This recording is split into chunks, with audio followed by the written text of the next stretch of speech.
Public.com presents The Rundown, your daily market update in 5 minutes.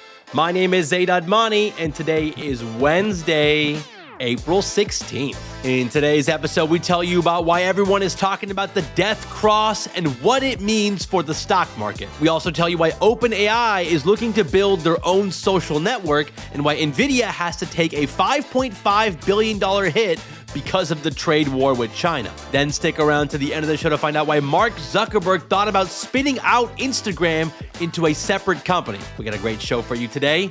Let's go.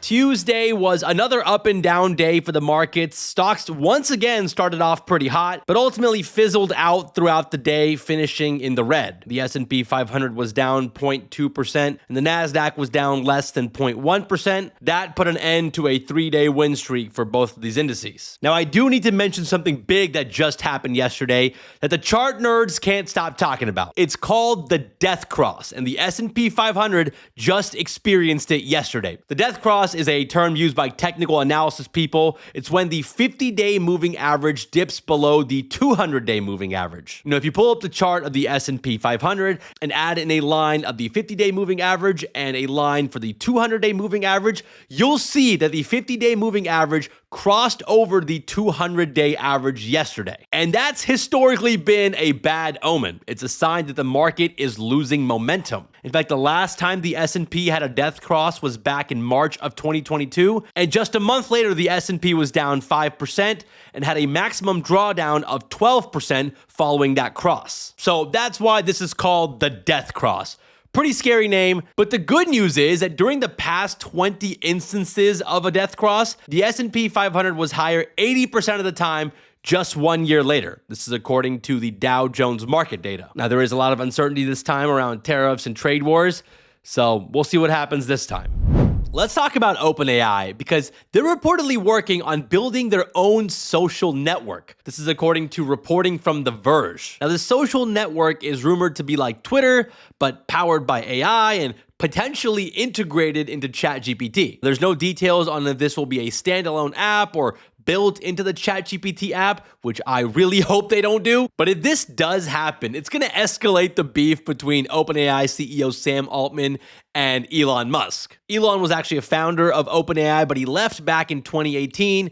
And now these two guys aren't boys anymore. In fact, they're fierce competitors. Elon has his own AI company now, xAI, and they're making some big progress with Grok. On top of that, Elon is trying to block OpenAI from being a for-profit company, and he tried to buy OpenAI back in February for $97 billion. That offer was rejected. So yeah, Sam and Elon, they're constantly throwing jabs at each other on X. Makes for good drama, though. So if OpenAI does end up launching their own social network, it's only going to add to that. Now, when I first saw this story, I was kind of confused because why would OpenAI want to even make their own social media platform? But it's possible that Sam Altman was inspired with how Grok is integrated into X. You can ask Grok to explain some viral tweet or something that you don't understand, and it does a pretty good job of that. On top of that, think of all the data that social media platforms generate. All that data can then be used to train AI models.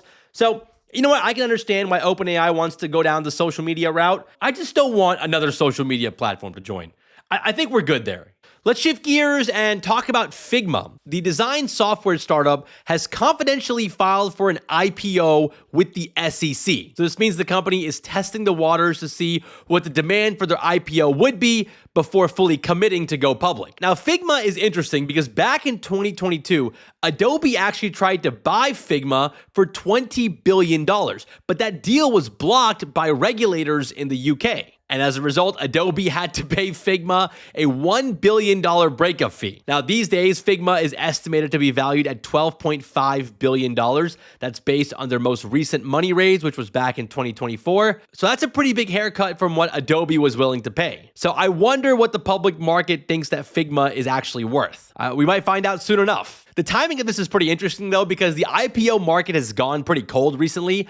A ton of major names like Klarna, StubHub, Chime have paused their IPO plans because the markets have been in turmoil since all the tariff stuff started a few weeks ago. So Figma trying to go public right now is an interesting move. But the company could decide to back down after testing the waters.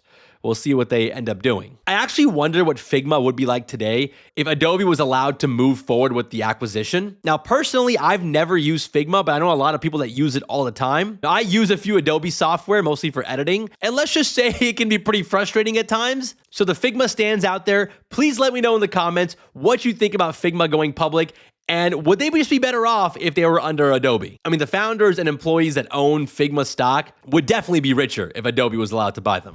Let's talk about some stocks making moves today. Shares of United Airlines are up this morning after the company beat earnings estimates and maintained their full year guidance for this year. This is despite everyone freaking out about a possible recession. They also provided a second lower guidance in case the economy does go into a significant downturn. I don't think I've ever seen a company provide two guidance before. If there is a recession, the airline expects their earnings to drop between 30 to 40% on an adjusted per share basis. But as of right now, the company's doing pretty well. In fact, they saw a 17% jump in premium bookings, and international bookings were up 5% year over year in the first quarter. As a result, shares of United Airlines are up nearly 6% this morning in reaction to these earnings. Now, on the flip side, Nvidia stock is taking a big hit this morning after the Trump administration announced new export restrictions on AI chips. These new restrictions prevent Nvidia from selling their H20 chips to China. And that's a huge blow because this H20 chip was specifically designed to comply with the previous export restrictions. But now this chip is being banned too, which could be because of the escalating trade war with China. Now, as a reminder, this H20 chip from Nvidia is a less powerful version than their state-of-the-art AI chips, but the US government is worried that these H20 chips are still too good in helping China develop their AI technology. So since Nvidia can't sell these chips anymore, they expect to take a $5.5 billion hit this quarter because of unsold inventory. Bloomberg estimates that Nvidia could lose between $14 to $18 billion in revenue this year if these restrictions stick. Now, the timing of this is pretty interesting because on yesterday's show, I mentioned that Nvidia is building $500 billion worth of AI infrastructure in the US. And I thought that it might be like a 4D chess move to get preferable treatment from the Trump administration. Turns out that wasn't enough, and Nvidia's business will still take a hit because of export restrictions to China. Nvidia stock is down more than 6% this morning in reaction to this news. Let's wrap the show with a fun fact. Back in 2018, Mark Zuckerberg actually considered spinning off Instagram into a separate company. See, Facebook bought Instagram back in 2012 for $1 billion, and the app was growing like crazy, which was making Zuck kind of jealous. In fact, Zuck wrote in an email that he was frustrated that Instagram was growing faster than Facebook. On top of that, he was worried that Meta might be broken up in 5 to 10 years anyways, and he wanted to get ahead of that by spinning out Instagram. Ultimately, though, he decided not to, and Instagram today has 2 billion users and brings in about half of Meta's ad revenue. So I'd say it was a good decision, but they might ultimately have to break off Instagram anyways because Meta is currently on trial against the FTC in an antitrust lawsuit for being a social media monopoly. If Meta ends up losing this trial, there's a real possibility they would have to sell off Instagram and WhatsApp. So we'll see what happens. It's been a very interesting case.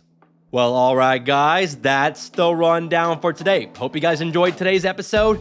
If you did and you have like 12 extra seconds, consider giving us a 5-star rating on Apple or Spotify. And if you're listening on Spotify, don't forget to vote in today's Spotify poll. Leave us a comment on Spotify. All that engagement really does help us out, and it helps other people find this show. I want to give a special shout out to Tony for leaving an awesome comment on yesterday's show on Spotify.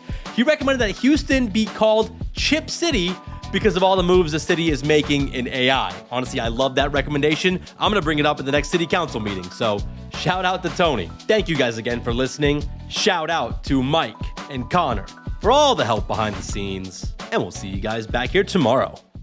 This is The Rundown, your real-time resource for news, events, and trends in the markets. All views presented in the show reflect the opinions of the guests. You should not take any mention of a publicly traded security as recommendation to buy, sell, or hold that security. Rundown guests are not financial advisors and are not affiliated with Public Holdings or its subsidiaries. You should make your own financial and investment decisions or consult respected professionals. Learn more at public.com disclosures. In partnership with Zaid Money, brokerage services for U.S. listed, registered securities are offered by Open to the Public Investing Incorporated, member FINRA and SIPC.